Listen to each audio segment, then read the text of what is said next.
Voy a hacer una presentación sobre la política exterior boliviana en un mundo de transformación.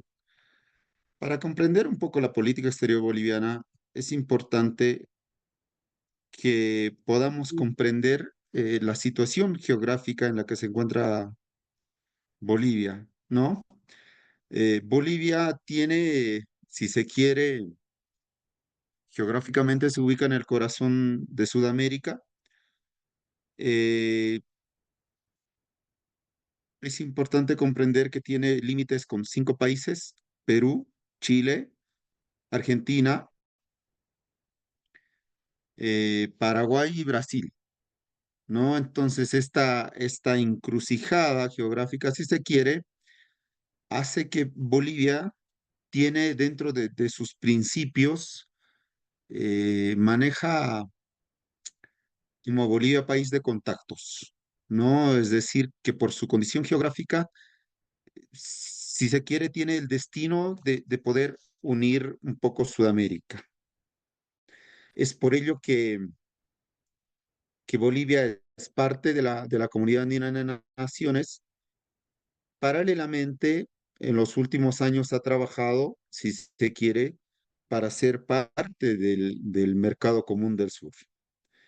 Entonces, esto también ha conllevado a que Bolivia tenga una estrecha relación, si se quiere, con Brasil y obviamente con ustedes, con Perú, ¿no? Principalmente para tener un acceso eh, más fácil a los puertos marítimos, ¿no? Por el lado de Brasil tenemos el acceso por el río Paraguay-Paraná.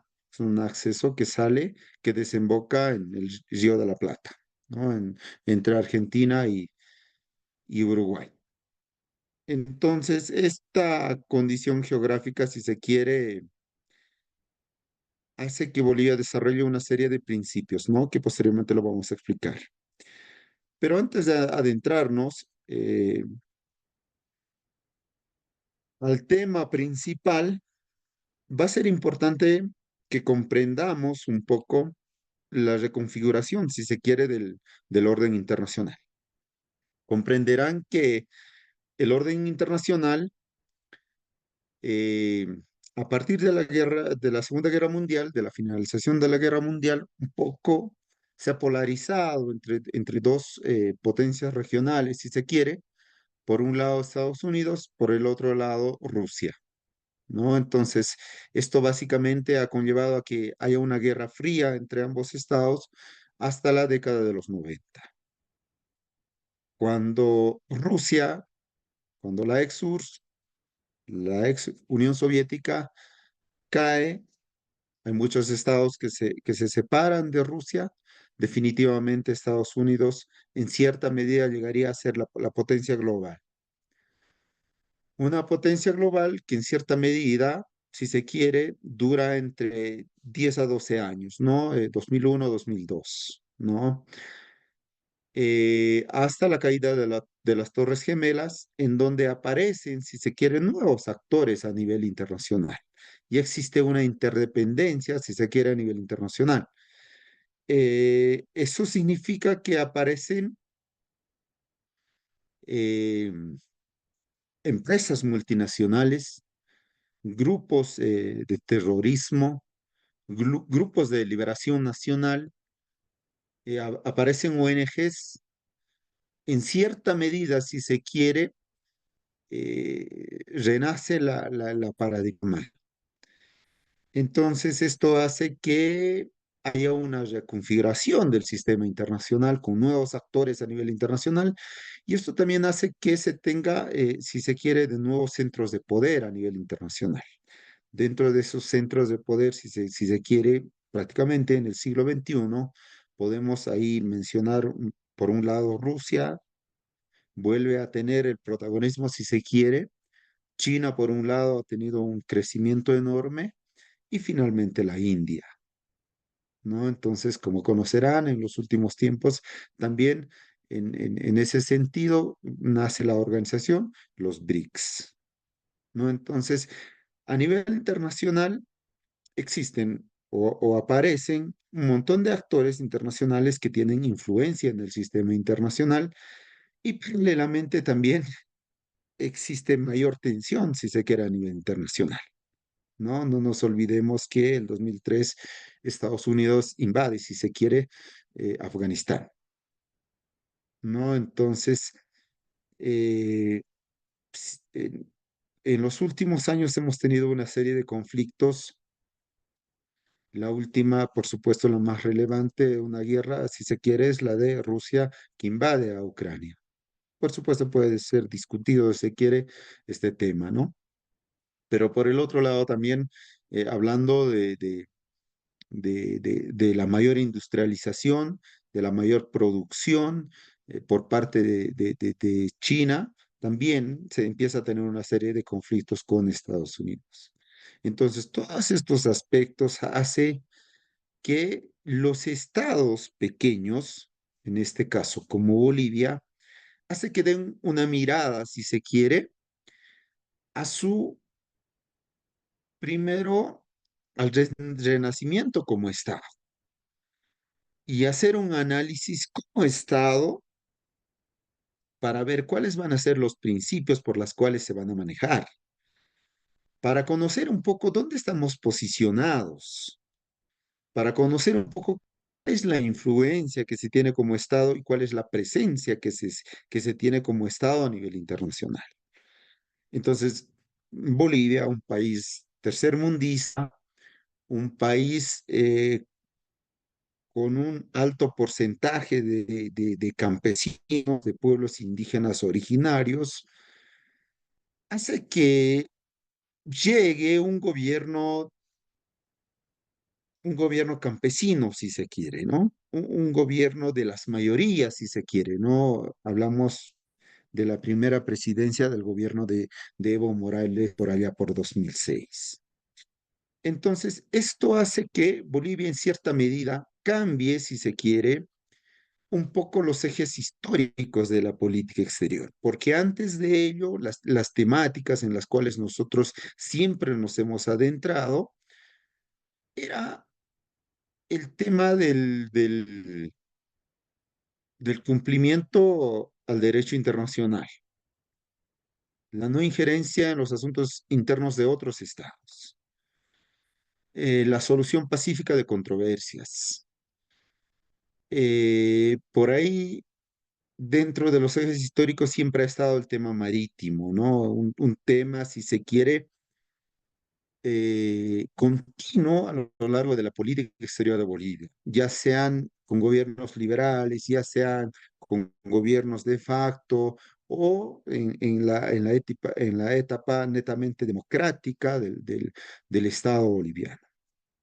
Entonces, en cierta medida cambia un poco, todos esos ejes históricos en cierta medida cambian a nivel de gobierno, a nivel de ministerios y a nivel de organizaciones sociales acá en Bolivia, ¿no? Eh, por supuesto, no nos olvidemos que nuestro nuevo canciller, a partir de 2006, es un indígena, ¿no? El canciller Choquehuanca, que hoy por hoy es el vicepresidente del Estado Plurinacional de Bolivia. Entonces, ahí entienden ellos que uno de los ejes históricos de esa política exterior hasta hoy, de 2005 en adelante, es la solidaridad internacional.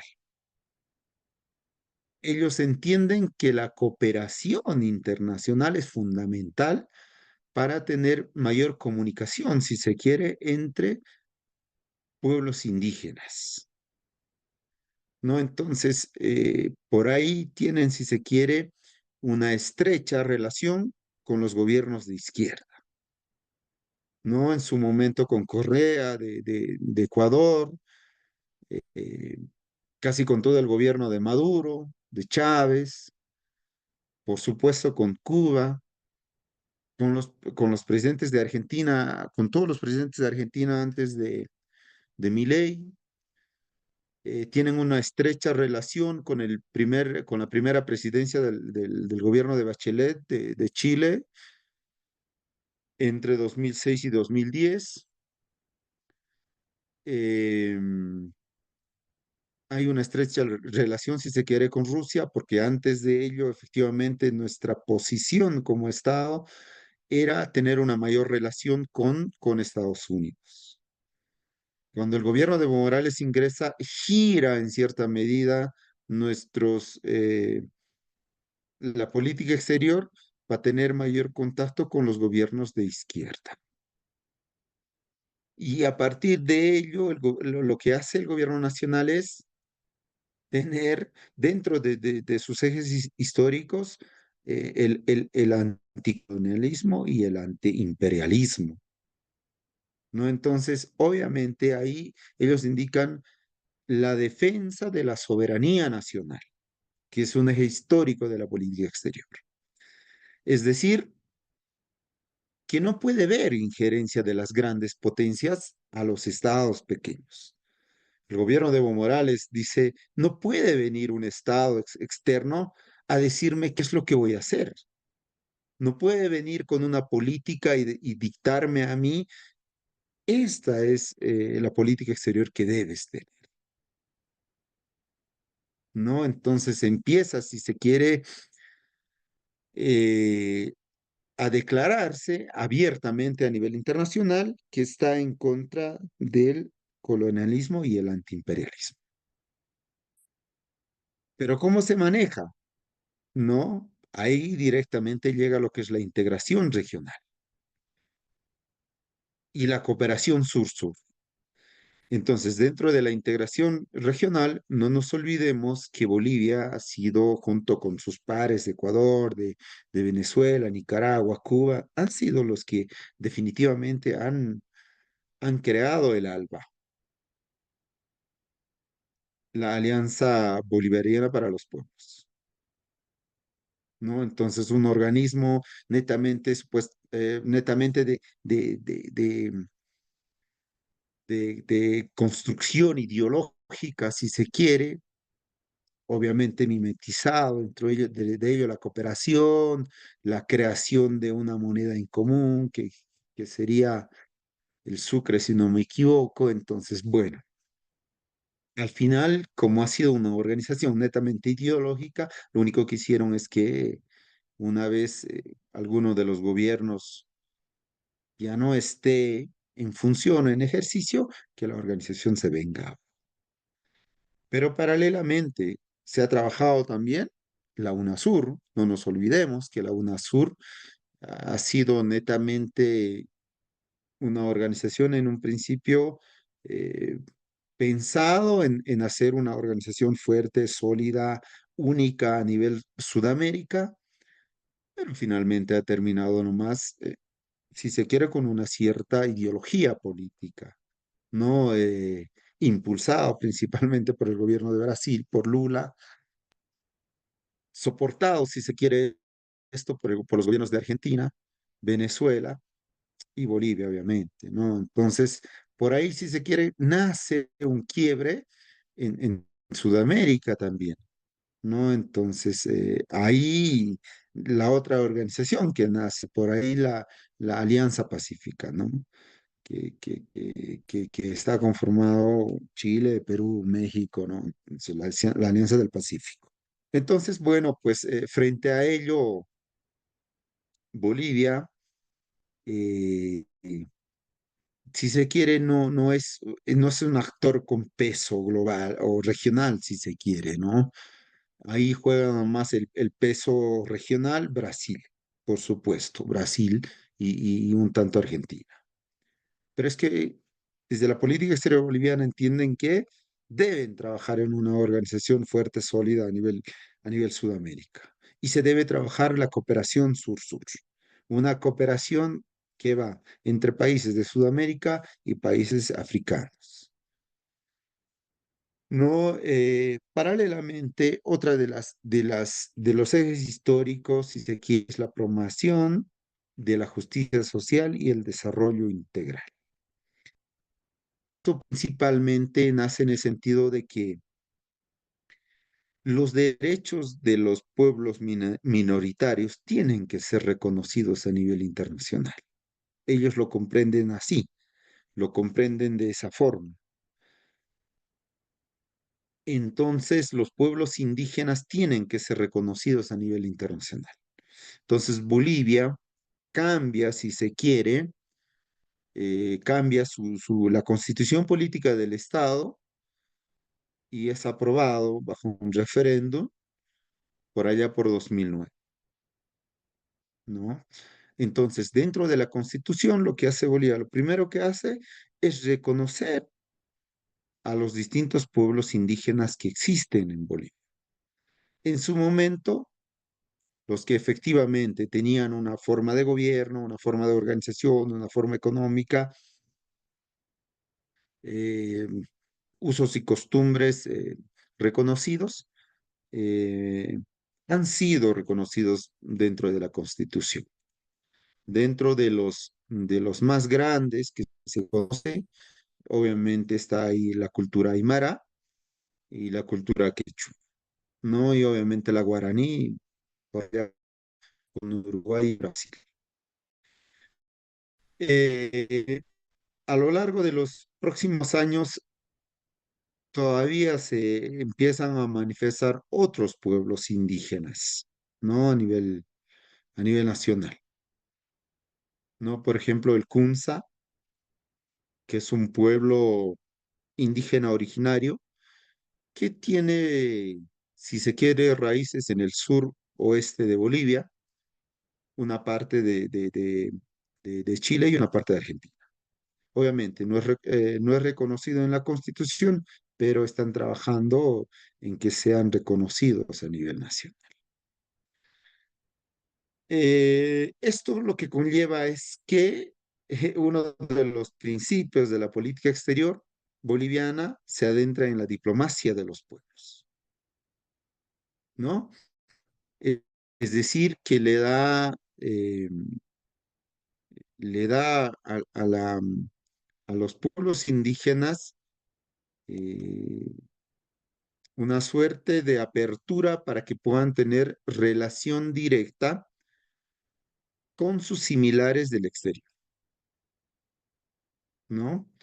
Entonces ahí podemos comprender, si se quiere, el Estado boliviano en cierta medida ya no es el principal actor de las relaciones internacionales, sino se abre en cierta medida. Pero esto es teóricamente, ¿no? En la práctica a lo mejor no funciona. Pero tengo una lámina completa para explicarles un poquito más sobre la diplomacia de los pueblos, para que entendamos un poquito a profundidad, que creo que es uno de los ejes históricos más importantes de la política exterior boliviana actual, ¿no? Y finalmente ahí, ¿no? Si se quiere, la resolución pacífica de controversias de Bolivia. Que obviamente Bolivia respeta nomás el derecho internacional como tal. Y bueno, ustedes conocen perfectamente que nosotros conflictos actuales, si se quiere, que tenemos, los conflictos actuales que tenemos son principalmente con Chile. No, no, llevamos a Chile a La Haya para sentarnos un poco, para solucionar el conflicto de nuestra centenaria demanda de las aguas o, o centenaria demanda de acceso al mar. Y paralelamente Chile nos lleva a nosotros a la Corte Internacional por el tema de las aguas del Sillar. Aguas que nacen en Bolivia, pero ingresan a territorio chileno. Entonces, esto nos da a entender que hay ciertos ejes históricos, si se quiere, se ha cambiado, y ciertos ejes históricos también han tenido continuidad dentro de la política exterior boliviana. Entonces, para avanzar un poquito más, Bolivia básicamente tiene que tener una respuesta a estas tendencias globales emergentes. Tanto lo que explicaba anteriormente con la emergencia de nuevos actores, si se quiere, a nivel internacional, el libre comercio, si se quiere, la globalización, si se quiere, que trae obviamente que trae la digitalización, la innovación de la tecnología. En ese sentido, Bolivia se tiene que trabajar como cualquier país en el tema de la ciberseguridad, en el tema de la inteligencia artificial, entre otras cosas. Es un tema no muy avanzado, pero sí se ha puesto Bolivia a la corriente, si se quiere, principalmente en los últimos 2 o 3 años, ¿no? Y a partir de la pandemia, que creo que todos los estados han empezado a utilizar de mejor manera el tema de las redes, ¿no? Hoy por hoy se tiene, por ejemplo, una plataforma de la academia o diré del Ministerio de Relaciones Exteriores, netamente identificado eh, a trabajar con los consulados en el exterior, ¿no? Entonces ahí está la página Consulado en línea, ¿no? Que básicamente lo que hace es hacer los trámites online. El tema de los certificados de antecedentes, certificado de nacimiento, o de carnet de identidad o pasaporte, entre otros. Son situaciones que efectivamente los estados, principalmente pequeños como las nuestras, es que tienen que trabajar en ese sentido. Porque no nos olviden que los países pequeños no tienen los suficientes consulados o los suficientes embajadas en el exterior, ¿no? Es decir, eh, Bolivia eh, en Europa, por ejemplo, tiene una embajada en Suiza que nos representa hasta 3, 4 países, ¿no? Entonces, eso es fundamental. Entonces, lo mismo, en Estados Unidos tenemos hasta 7, 8 consulados, pero que tiene que eh, abordar o abarcar, si se quiere, todo Estados Unidos, ¿no? Entonces, ¿qué es lo que sucede? Seguramente hay en ciertas ciudades que viven bolivianos, pero que no tienen en esa ciudad al consulado boliviano, lo que principalmente hacen es tramitar sus documentos en línea. Y esto hace que las embajadas, por supuesto, tienen que empezar a trabajar en la digitalización, que es fundamental, creemos que es fundamental, ¿no? Entonces, también a partir de ello, lo que Bolivia ha hecho es, si se quiere, una campaña a nivel internacional de aperturar las páginas de las embajadas y de los consulados en las ciudades que estamos asentadas, ¿no? La Embajada de Bolivia, la Embajada de Bolivia en Francia, París, la Embajada de Bolivia en Inglaterra, Londres, ¿no? Entonces, lo mismo en Estados Unidos, en Buenos Aires, entre otras ciudades, ¿no? Entonces, obviamente, es una forma de llegar con comunicación, si se quiere, de comunicación directa a nuestros conciudadanos. Lo mismo a los consulados. Ahora, ahí es importante rescatar que también ese tipo de páginas también lo utilizan principalmente para lanzar ciertas estrategias de cooperación internacional, para lanzar, si se quiere, ciertos programas a nivel internacional. Nosotros, todos los 23 de marzo, si se quiere, es como un aniversario acá por la defensa de nuestra soberanía, principalmente de nuestro acceso marítimo a Chile. Entonces, por ejemplo, las páginas de las cancillerías de Bolivia eh, han celebrado, si se quiere, esta defensa de nuestra soberanía en todas las a nivel mundial que tenemos. Y obviamente en Bolivia siempre se lanza, si se quiere, como muy esperado esa fecha, el gobierno nacional tiene que hablar algo sobre el tema marítimo. Tiene que, si se quiere, tiene que lanzar alguna propuesta de solución. Tiene que lanzar algunas rutas, si se quiere, para construir una nueva relación con Chile. Entonces, este año lo mismo hizo el gobierno de Bolivia, el gobierno de Luis Arce, pone, si se quiere, en la mesa 6 temas, Dentro de los 6 temas, obviamente, está el tema marítimo, ¿no? Entonces, ¿qué es lo que hacen nuestras embajadas a nivel internacional? Replican esta información de los 6 puntos que Bolivia lanza. Es como una campaña a nivel internacional y les dicen, esto es lo que Bolivia quiere. Y busca cooperación, ayuda, qué sé yo, un mensaje, si se quiere, a nivel internacional, que personalidades a nivel internacional, busca que tengan, qué sé yo, un mensaje al respecto, ¿no? Entonces, lo mismo hizo un poco, si se quiere, con el tema de las Islas Malvinas, con la Argentina ha celebrado y Bolivia obviamente se suma, digamos. Las Islas Malvinas son argentinas, ¿no? Entonces hay, si se quiere, una diplomacia digital a partir de esta digitalización, innovación de la tecnología. Hay una diplomacia digital, si se quiere, un poco más amplia a nivel nacional. Entonces, creemos que esto es importante. Entiendo que lo mismo pasa en Perú, en Chile, entre otros estados, ¿no? Entonces, a partir de ello también se busca lo que es la cooperación internacional.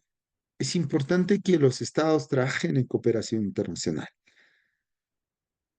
No nos olvidemos que hay agencias de cooperación internacional casi en todos los países, ¿no? La Agencia de Cooperación Internacional de España en Bolivia, la de Corea, la de Francia, la de Canadá, entre otros, ¿no? Entonces, es importante también empezar a trabajar ahí en la suscripción de un convenio, en la recepción de un monto económico para la ejecución de ciertos proyectos y demás.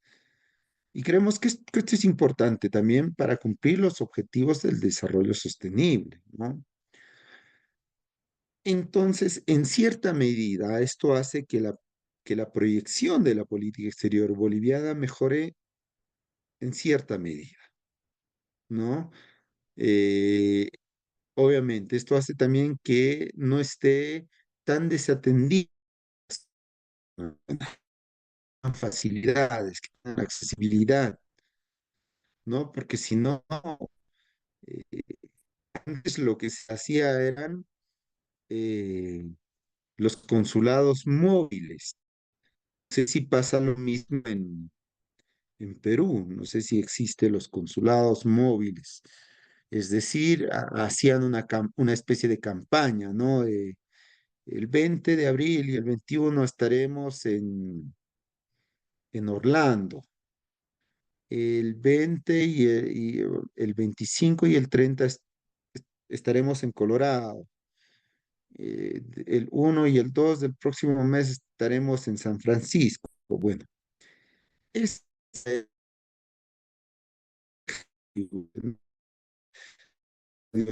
tecnología está respondiendo y bueno, eso hace un poco más interesante, si se quiere, la forma de manejarlos.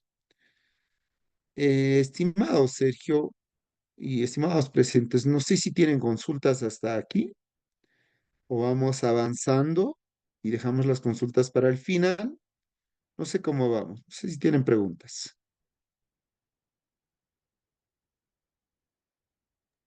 Si es que hay alguna consulta, la pueden realizar.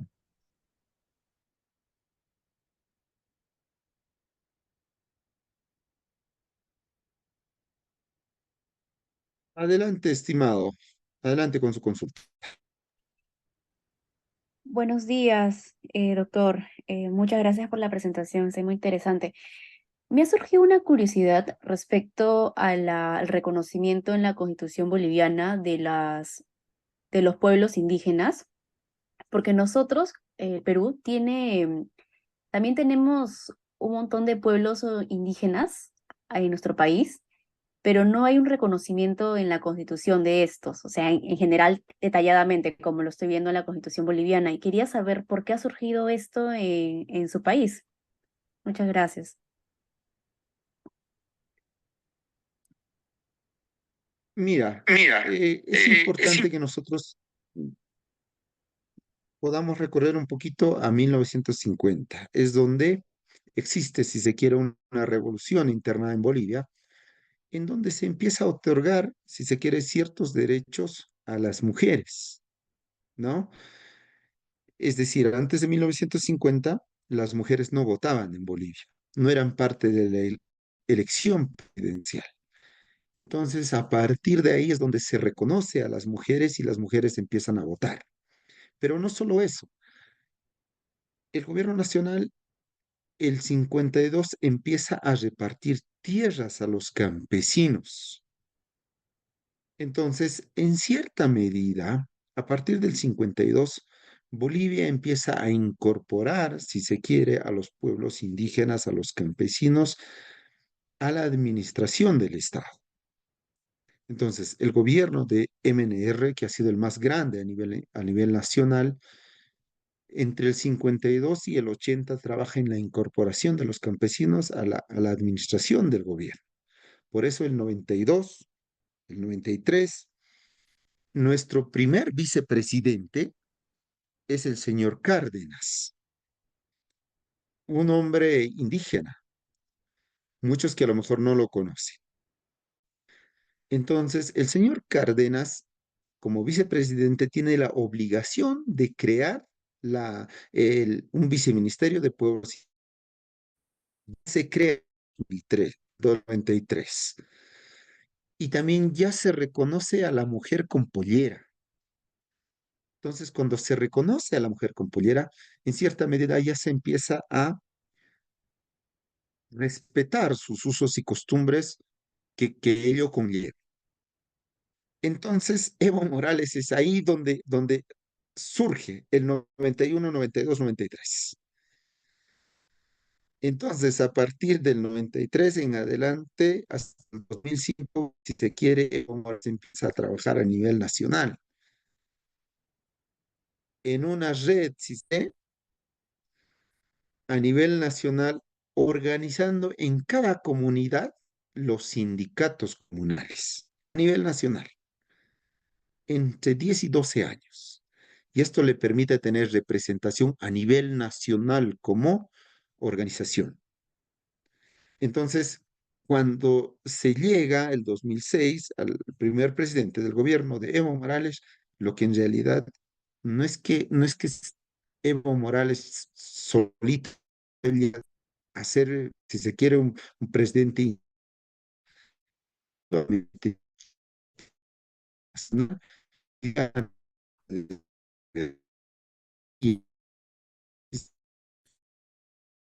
tienen la organización más grande a nivel nacional, que es el instrumento político, que yo me llamo, no, lo llaman instrumento por la soberanía de los pueblos.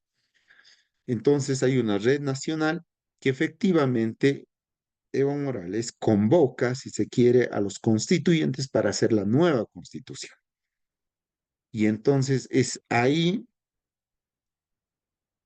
donde se convoca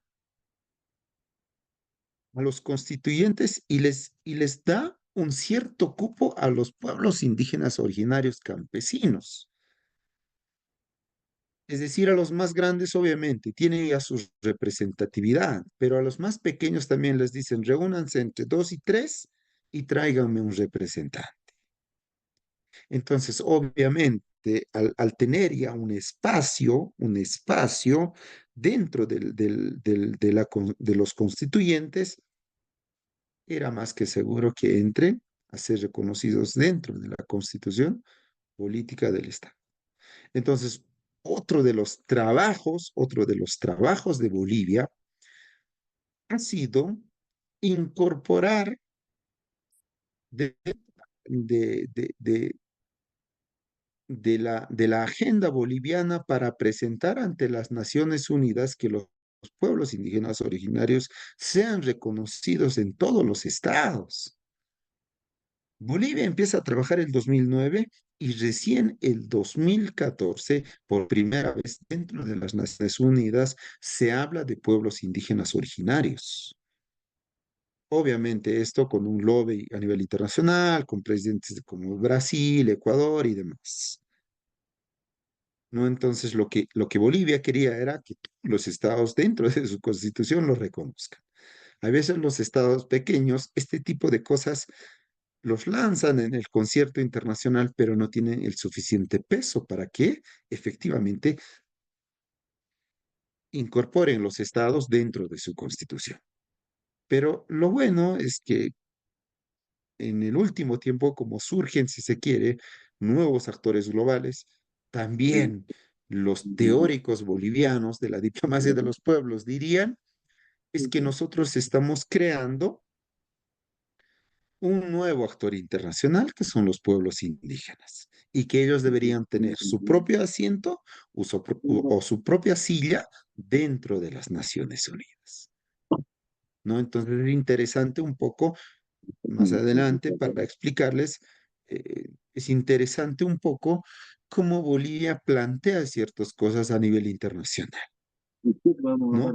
Por eso la participación activa de Bolivia en los foros internacionales. Estimado Franz, perdón, adelante.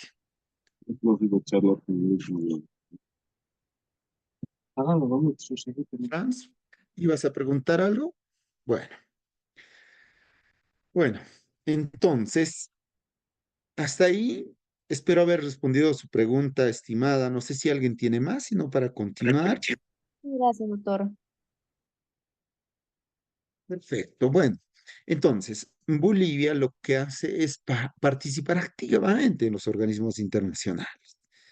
Esto lo que hace es que Bolivia, en cierta medida, se hace conocer nomás o empieza a tener un poquito más de presencia internacional. Esta presencia, si se quiere, hace que en revistas internacionales, hace que en periódicos internacionales Bolivia se hable por lo menos a partir de Evo Morales, ¿no? Porque antes alguien diría, ¿dónde queda Bolivia? No sé, por allá, por el último rincón de este mundo y pum, ¿no? Entonces, Bolivia lo que plantea firmemente el tema de los pueblos indígenas originarios campesinos, principalmente el reconocimiento de sus derechos a nivel internacional, ¿no? Entonces, hace inclusive que desde las plataformas de las Naciones Unidas un reconocimiento a estos pueblos, ¿no? Si no me equivoco, hay un organismo especializado dentro de la ONU que habla netamente ya de pueblos indígenas. Entonces, ese es un reconocimiento, ese es un mérito grande para el Estado boliviano.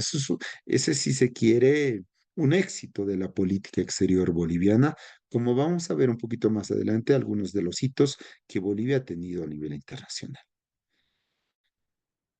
Antes de pasar a esos hitos, voy a explicarles un poquito más lo más importante de la política exterior boliviana, que hoy por hoy su eje central está plasmado dentro de la diplomacia de los pueblos. Esta diplomacia de los pueblos, si se quiere, entienden los del gobierno, que se llega a tener una justicia social, un reconocimiento primero como pueblos, después un reconocimiento de sus propios derechos como tal, ¿no? Y paralelamente viene, obviamente, eh, una visión más incluyente dentro de la política exterior. Porque no nos olvidemos que con los neoliberales, si se quiere, o los realistas, si se quiere, o los neorealistas, para ellos el principal actor de las relaciones internacionales es el Estado. Debajo del Estado no hay otro actor relevante para ellos. Entonces, quien define, si se quiere, las relaciones internacionales es el presidente, por debajo de él el ministro de Relaciones Exteriores y punto. Pero en los últimos años, con la paradiplomacia, si se quiere, empieza nomás a tomar un poquito más de mayor relevancia los gobiernos locales o los gobiernos regionales, ¿no? Las alcaldías y los gobiernos regionales. Entonces empiezan a suscribir acuerdos, si se quiere, entre ellos. Pero la diplomacia de los pueblos va un poco más abajo todavía. Llega en realidad a la sociedad. ¿no? Aquellos pueblos indígenas, en realidad lo que ellos quieren es que estos pueblos tengan contacto a nivel internacional.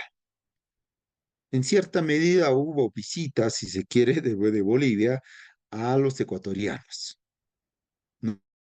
Pueblos indígenas, visitar a los pueblos indígenas ecuatorianos, a los pueblos indígenas venezolanos. Hay una visita de los pueblos indígenas de África también. Entonces empiezan a tener, si se quiere, una red de contactos a nivel internacional, ¿no? Y cuando tienes una red a nivel internacional, lo que es, plantea, si se quiere, ciertos derechos, ¿no?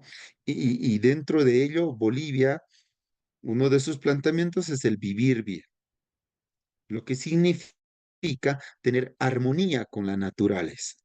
Ahora, ¿cuánto de ello se practica? ¿Cuánto de ello es aceptable? No sé. Habría que tener un estudio más pormenorizado. Pero ¿qué es lo que significa el vivir bien? Es que tenemos que vivir en armonía con la naturaleza. Talas una hectárea de árboles, pero siembras otra hectárea de árboles, ¿no? Produces alimentos en cierto terreno, pero también alimentas al terreno por el otro lado, ¿no? Entonces, haces consumo del agua, pero es que tienes que también cuidar, no tienes que hacer un uso excesivo del agua, ¿no? Entonces, si se quiere, es una justicia social, es el reconocimiento de los pueblos y obviamente no invadir, ¿no? No invadir, digamos, el territorio de los pueblos indígenas. Más al contrario, recuperar su forma de organización política, su forma de organización gubernamental, sus usos y costumbres y su forma económica de administrarse, ¿no? Pero de la teoría al hecho probablemente estemos incumpliendo en algunas cosas. Tampoco es tan ideal como lo plantean, pero en cierta medida va por ahí, ¿no? Entonces, obviamente, a nivel internacional, Bolivia defiende drásticamente, si quiere, los derechos humanos, ¿no? Inclusive empiezan a hablar de los derechos de la madre tierra, ¿no? Ni siquiera solo de los derechos, digamos, de los habitantes, quienes la habitan en cierto sector, sino ya Bolivia plantea, si quiere, a nivel internacional, que el mundo entero tiene sus propios derechos, a las cuales nosotros tenemos que respetar, ¿no? Obviamente se trabajará en contra del cambio climático, entre otras cosas, cuidar el medio ambiente, entre otras cosas. Entonces, esto para el Estado boliviano, a través de la diplomacia, es un desarrollo integral. Es decir, no se le despoja a la madre tierra de sus cualidades, no se despoja de sus recursos mineralógicos por despojarlo, pero haces una cosa y le das otra cosa, ¿no? Entonces, vivir en armonía con la naturaleza, ¿no? Em, obviamente, para Bolivia, estas acciones deberían representarse en mejorar las condiciones de vida de los pueblos indígenas, de los pueblos vulnerables, ¿no? De los grupos minoritarios con bajos recursos. No nos olvidemos que el calentamiento global termina nomás afectando también a estos pueblos. Por ejemplo, el tema del pueblo indígena de los Urus, que es un pueblo netamente que vivía de la pesca del lago Popo, un lago que tiene conexión con el lago Titicaca, pero ha terminado secándose. Entonces, en cierta medida, si se quiere, el Estado nomás tiene nomás razón al tener una política exterior que vele por el interés de estos pueblos indígenas. Pero al tener una política exterior no solo está peleando a nivel nacional, sino también la está peleando en otros estados, ¿no? Tanto en África, en otros estados de Sudamérica, Centroamérica y demás, ¿no? Entonces, eh, a través de la diplomacia de los pueblos se entiende que todos los países son iguales, ¿no? Independiente de su poder económico, militar, y no, no, no, para los bolivianos, todos los estados tienen pueblos indígenas originarios campesinos. Entonces hay una igualdad, si se quiere, independiente de su tamaño, su poderío y demás, hay una igualdad entre estados, ¿no? Entonces se entiende que por el antiimperialismo es que no debería haber una dominación de otros estados, ¿no? Entonces, fundamental para comprender un poco la diplomacia de los pueblos. Ahora, no hay una teoría, si se quiere, bien definida por los teóricos de las relaciones internacionales o de la diplomacia, lo que significa diplomacia de los pueblos, pero se entiende que es una relación directa entre pueblos indígenas a nivel internacional, ¿no? Y ya para ir culminando, entiendo que más o menos son 50 minutos de la exposición que yo tengo. Dentro de las iniciativas de la política exterior boliviana es importante reconocer, a través de la diplomacia de los pueblos, Bolivia lo que plantea a nivel internacional son los años internacionales, ¿no? Mira, el 2013 pone el año internacional de la quinoa, ¿no? Obviamente da a conocer a nivel internacional que la quinoa tiene ciertas proporciones, cualidades, un alimento milenario de los pueblos andinos, si se quiere, ¿no? Ya, si se quiere, tomar un ejemplo que no solo no es un alimento boliviano, es de los pueblos indígenas, del pueblo incaico, si se quiere, ¿no? Un pueblo que trasciende fronteras, desde Colombia, Ecuador, Perú, Bolivia, ¿no? Entonces, dentro de las Naciones Unidas se reconoce nomás este planteamiento boliviano del Año Internacional de la Quinoa. Bolivia ha sido un actor principal y esto, si se quiere, transmite finalmente en un éxito de la política exterior boliviana. Porque cuando muchos países, si se quiere, pequeños, no tienen éxito generalmente de los temas que plantean en el concierto internacional. Y mira, el 2014 se ha trabajado por el reconocimiento de los pueblos indígenas originarios campesinos a nivel internacional.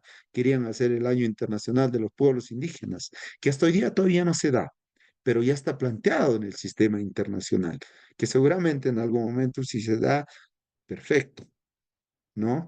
Y otro de los temas que se ha reconocido a nivel internacional es el Año Internacional de la Llama y la Alpaca. Obviamente, que es el otro medio de sustento de los pueblos indígenas originarios campesinos, ¿no? Un medio de sustento tanto alimenticio como de transporte, ¿no? Tanto de protección como de ropa, ¿no? Entonces, cuán importante llega a ser, si se quiere, la llama y la alpaca para los pueblos indígenas, para los pueblos quechuas, para los pueblos aymarás, que generalmente está en esta zona, ¿no? Entonces, es importante, es muy importante. Y no nos olvidemos que dentro de ello se han sumado nomás países como Perú, como Ecuador, como la Argentina, como Chile. Hoy por hoy, si se quiere, gracias a este tipo de iniciativas, si se quiere, se tiene la Feria Internacional de la Llama, que si no hubiera sido, si se quiere, promocionado por un país o por un conjunto de países, a lo mejor no tendríamos la Feria Internacional de la Llama, porque antiguamente que se tenía la Feria Internacional de las vacas, ¿no? Que las vacas, las más lecheras, las de mayor peso, las de el mayor reproductor, que son europeos, norteamericanos, entre otros, ¿no? Entonces es importante, ha sido tan importante este tema y ha sido un tema que hoy por hoy está dentro de la agenda de las Naciones Unidas y dentro de la FAO. Entonces, creo yo que la política exterior boliviana en cierto sentido ha tenido nomás su impacto a nivel internacional. Y paralelamente, el 2021 ha sido declarado el Año Internacional de las Frutas y las Verduras, como cuidando, si se quiere, al medio ambiente, como cuidando la soberanía alimentaria de los estados, ¿no? Porque obviamente lo que se produce en el campo es gracias a los pueblos indígenas originarios campesinos, porque al final ellos labran la tierra. Entonces, si se quiere, hay nomás un éxito al reconocer a estos pueblos indígenas, al devolverles sus derechos, al respetarles sus lugares de origen, sus usos y costumbres, para finalmente tener soberanía alimentaria, para finalmente volver a labrar la tierra, pero ya no, si se quiere, desproporcionada, sino en cierta medida cuidándola, ¿no? Entonces, entiendo yo que estas iniciativas son las que Bolivia seguirá trabajando con el actual presidente Luis Arce Catacora y con la actual ministra, ¿no? Entonces, para ir cerrando este tema, para ir cerrando, voy a entrar un poco a las conclusiones y después espero se tenga preguntas. Bolivia siempre ha defendido la soberanía nacional y su integridad territorial. Siempre. A pesar de que nos ha ido muy mal. Muy mal. Hemos perdido territorio con Perú, con Chile, con la Argentina, con Paraguay, con Brasil, con todos nuestros vecinos. Pero a pesar de eso, seguimos trabajando en la defensa de nuestra integridad territorial. Y dentro de ello está el tema marítimo, un tema que probablemente no lo vamos a cambiar nunca porque está en el ADN nacional. Si un gobierno nacional este tema no va a tocar, probablemente no sea gobierno nacional. Así que el gobierno actual tiene que tocar este tema y seguramente los próximos gobiernos nacionales van a tener que agendar este tema de nuestra búsqueda de acceso soberano al mar, ¿no? Otra de las conclusiones es que hoy por hoy Bolivia trabaja fuerte en la solidaridad internacional. Es increíble que a veces la solidaridad internacional nosotros la necesitamos como un país tercermundista, pero también casi siempre llegamos con cuestiones a otros países. Este último, no nos olvidemos que ha existido un incendio tremendo en Valparaíso, en Chile. A pesar de que tenemos enemistad, entre otras cosas, Bolivia ha mandado ayuda internacional. Ha llegado con su granito de arena a Chile. Entonces, más allá que podamos tener conflictos en Chile, sí hay predisposición desde el Estado, desde el Ministerio de Relaciones Exteriores, de entablar una comunicación continua, crear canales de comunicación. Prueba de ello es que vamos a aperturar este último, a partir del 15 de mayo, vamos a aperturar dos fronteras en Bolivia. Bueno, en realidad ya están aperturadas, pero se van a trabajar, es decir, se van a trabajar 24 horas. Hoy por hoy se trabajaba solo, digamos, en horario administrativo, de 8 a 12, de 2 a 6 de la tarde. Pero ahora estos pasos fronterizos van a trabajar 24 horas, es decir, van a mejorar el comercio. A pesar de las diferencias que tengamos, vamos a trabajar. Entonces hay la posibilidad de que abramos dos pasos fronterizos más y se abra un tercer paso fronterizo más para que se trabaje las 24 horas. Entonces vamos a seguir trabajando, si se quiere, en la integración sudamericana. Porque no nos olvidemos, mientras no solucionemos a nivel Sudamérica estas diferencias con nuestros vecinos, no sé cuán posible es tener una organización sudamericana fuerte, sólida, única, con objetivos bien claros, que trascienda lo político, lo económico, lo ideológico, ¿no? Porque hoy por hoy no la tenemos. Em, Otra de las conclusiones es que ha creado, si se quiere, un apoyo fuerte a los pueblos indígenas, ¿no? Y obviamente ha liderado a nivel internacional promoción de los derechos de los pueblos indígenas. El tema del cambio climático ha sido uno de los temas que hay que trabajar muchísimo. Bolivia, a pesar de tener estos principios y estos ejes históricos de la política exterior, creemos que en cierta medida tampoco se cumple, ¿no? Porque Bolivia debe ser uno de los países que más se debe talar en cuestión de la selva amazónica. Tenemos que trabajar internamente, sí, pero paralelamente internacionalmente se está trabajando en la promoción también, ¿no? Eh, Bolivia, si se quiere, ha trabajado nomás en una confrontación abierta ante el antiimperialismo y anticolonialismo. Bolivia entiende claramente que los estados de afuera, como las potencias, principalmente la norteamericana, no puede tener más injerencia a nivel Sudamérica.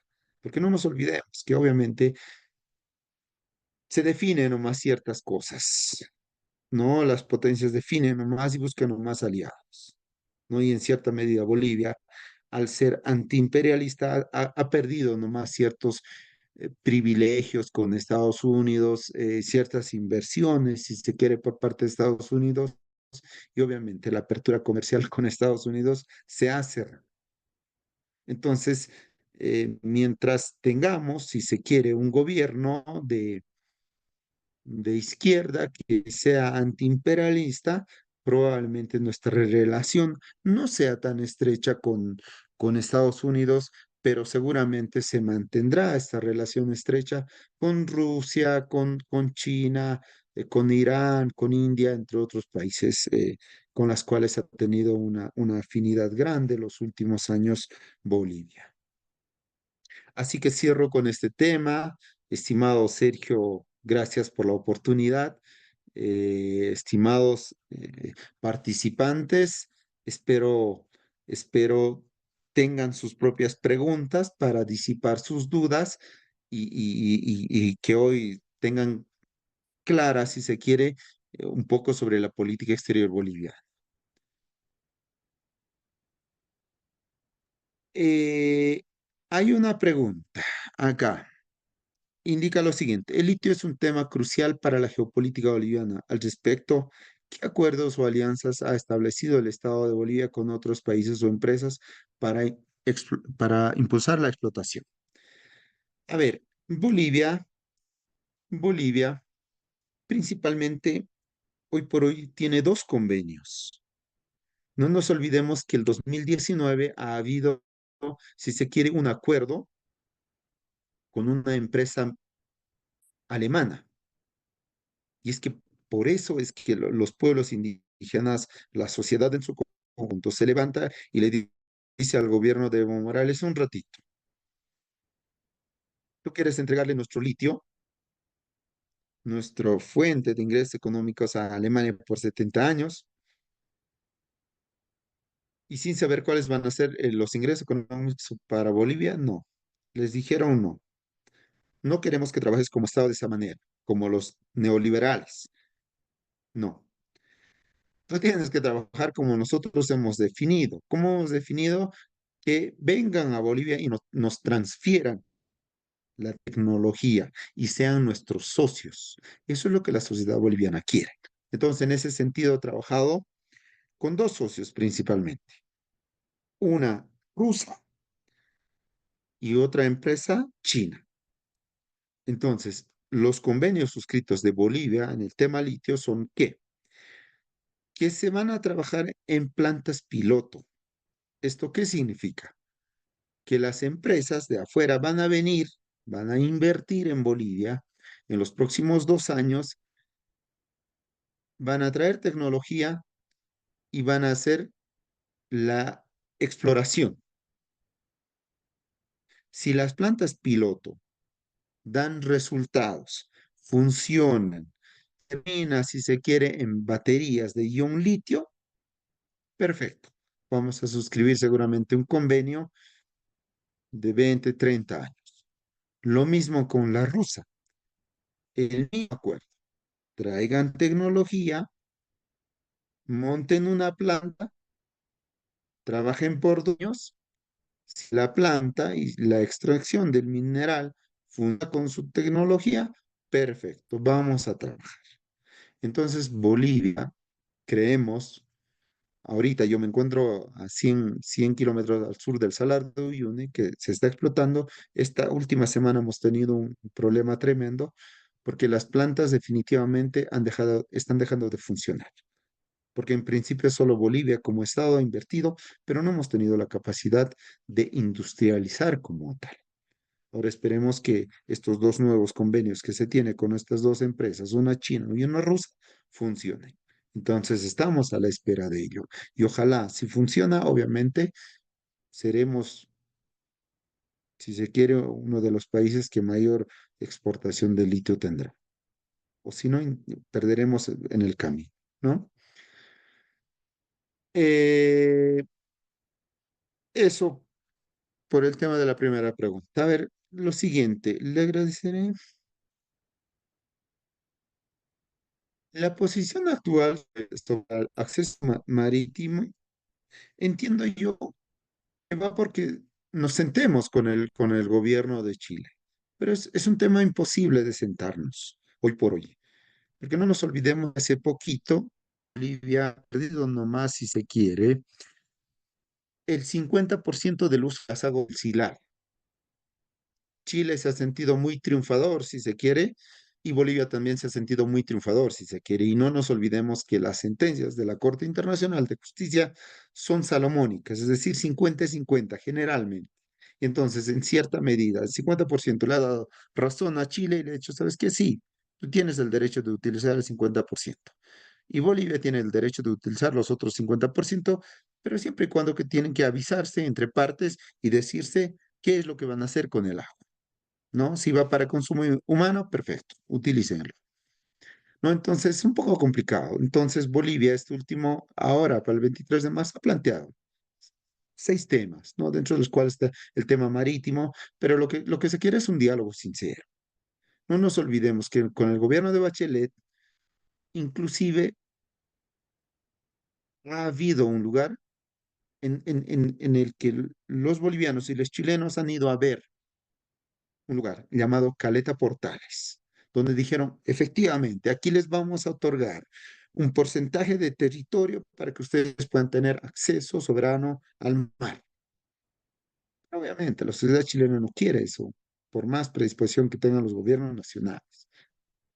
Ahora, ¿cuánta cercanía tenemos con el gobierno de Boric, que se supone que es de izquierda? Casi nada, casi nada.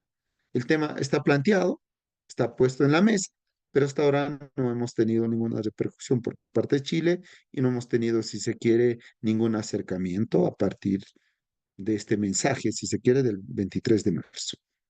Así que entiendo que este tema es para largo, da para mucho, pero no creo que en un mediano plazo lleguemos a algo. Es muy difícil, es muy complicado. No sé si alguien más tiene alguna pregunta, alguna consulta.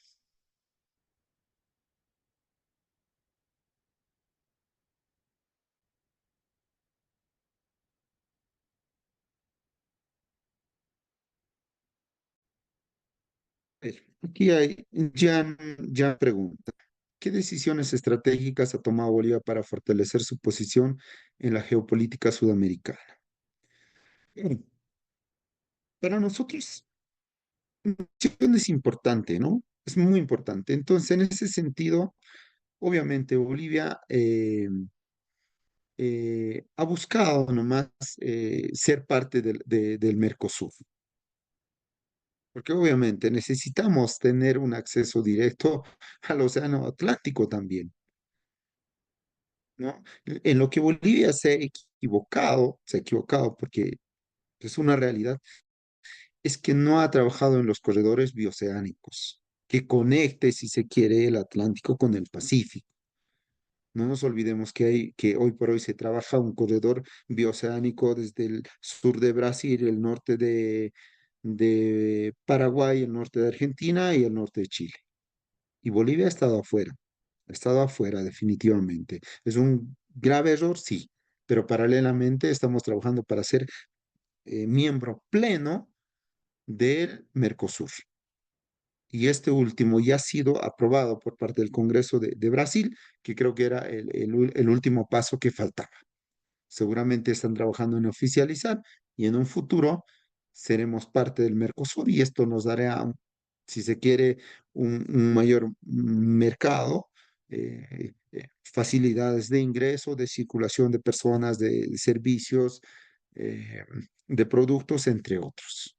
¿No? Así que seguramente Bolivia va a trabajar en ello fuertemente.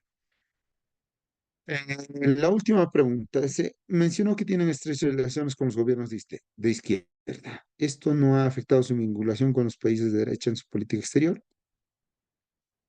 Mira, es cierto que Bolivia efectivamente ha tenido estrecha relación con los gobiernos de izquierda, eh, pero no nos olvidemos que al final las relaciones internacionales, más allá de que tengan gobiernos de izquierda o de derecha, se siguen manteniendo, ¿no? Por el hecho de que nosotros hayamos tenido vínculos con estos gobiernos de izquierda, no es que los estados hayan venido a Bolivia y hayan roto sus relaciones con Bolivia. No, normal. La embajada de Estados Unidos sigue en Bolivia, por ejemplo. La embajada de Francia sigue en Bolivia. La embajada de Alemania sigue en Bolivia. ¿No? Normal. Hay que ser sinceros, porque los estados comprenden que las relaciones son eternas, o es decir, los gobiernos no son eternos, los gobiernos son temporales, ¿no? Porque si entra un gobierno de derecha, por supuesto que va a tener un giro hacia los gobiernos de derecha como la de Argentina. Pero imagínense, un gobierno totalmente neoliberal, la de Argentina. Bolivia mantiene nomás sus relaciones con Argentina. Es decir, tiene nomás Bolivia sus intereses en Argentina. Entonces, lo mismo con los gobiernos de derecha, independiente de quién pueda ser. Entonces, generalmente, las embajadas y las relaciones se mantienen. Son muy pocas que se rompen, muy pocas, ¿no? Eh, Dentro de la solidaridad internacional, dentro de la cooperación internacional, eh, la única que ha sido afectada ha sido la norteamericana, pero no porque Estados Unidos haya querido así, sino es que Bolivia, a las ONGs de cooperación norteamericana, es que les ha dicho, aquí, hasta aquí nomás, acepto que ustedes trabajen.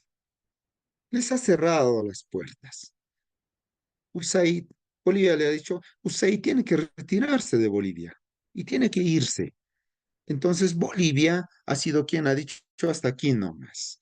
Entonces, en cierta medida, la solidaridad internacional, la cooperación internacional, no es que no llega porque los otros estados hayan dicho, ah, ya, dejemos de cooperar a Bolivia, sino la solidaridad internacional a Bolivia no ha llegado porque el estado boliviano no ha querido que llegue. Es increíble, ¿no? Nadie pensaría eso, ¿no? Pero el Estado boliviano entiende que esa cooperación internacional viene con un mensaje por detrás, con una tarea por detrás, ¿no?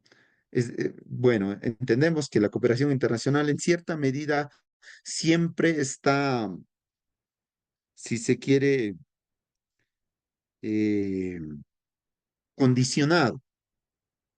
Hay que ser realistas, ¿no? Los estados dicen, ok, te doy plata, pero tú me cumples esto, tú me cumples a ello. Entonces, en cierta medida, el Estado boliviano, con este gobierno, al ser soberano y demás, libre de determinación de los pueblos, dice, no, quiero cooperación internacional, pero no me digas en qué lo voy a gastar, en qué voy a invertir o qué tengo que hacer. Bueno, eso seguramente con otro gobierno terminará, cambiará y la cooperación internacional continuará, ¿no? Finalmente, ¿hay alguna iniciativa boliviana con Brasil para promover el comercio por el nuevo puerto de Chancay que se viene implementando? Pero sí, sí. Guayarameri es la ciudad más grande boliviana entre la frontera boliviana brasilera, ¿no? Que queda en el departamento de Beni. Ahí el gobierno de Brasil va a invertir en en un puente, el puente de la amistad. Puente que básicamente va a solucionar todo el problema del comercio entre Bolivia y Brasil, porque hoy día hay una conexión directa, si se quiere, entre Santa Cruz y Mato Grosso, pero no se tiene entre Beni y esta parte norte ya de Brasil. Entonces, viendo este tema del puerto de Chancay, ya están trabajando. Los de Brasil ya están trabajando. Y seamos realistas, tarde o temprano el corredor por Bolivia va a tener que pasar nomás. Y va a tener que nomás desembocar en Chancay, Perú.